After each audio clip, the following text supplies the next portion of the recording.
Salam Indonesia, Anda menyaksikan berita terkini bersama saya, Madis Kedenkarang.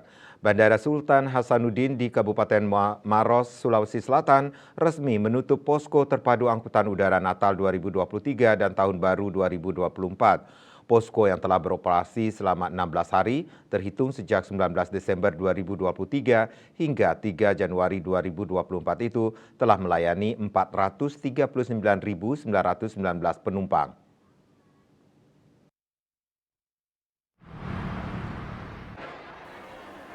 Bandara Sultan Hasanuddin yang terletak di Kabupaten Maros, Sulawesi Selatan resmi menutup posko terpadu angkutan udara Natal 2023 dan Tahun Baru 2024 pada Kamis 4 Januari. Posko tersebut telah beroperasi selama 16 hari sejak 19 Desember 2023 hingga 3 Januari 2024.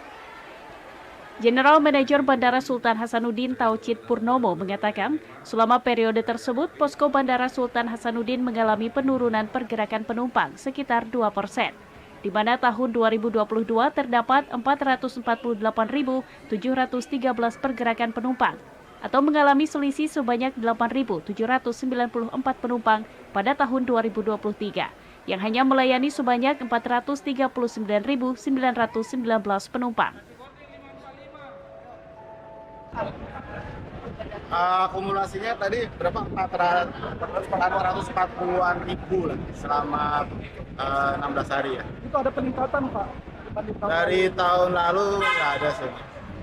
Memang secara total 2023-nya ada peningkatan, tapi di periode Nataru tidak ada peningkatan yang signifikan.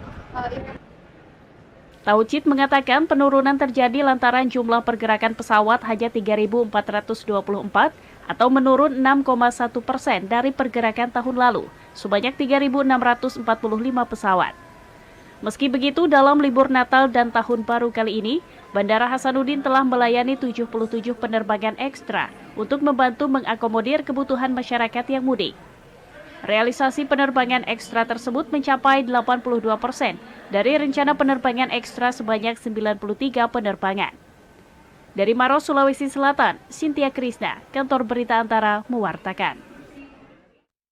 Berita terkini bersama Minyak Kapun Ganopati Usada Bali, keluarga sehat. Update terus informasi Anda dengan subscribe dan like YouTube channel Bali TV @News Bali TV. Tetaplah bersama Bali TV. Salam Indonesia.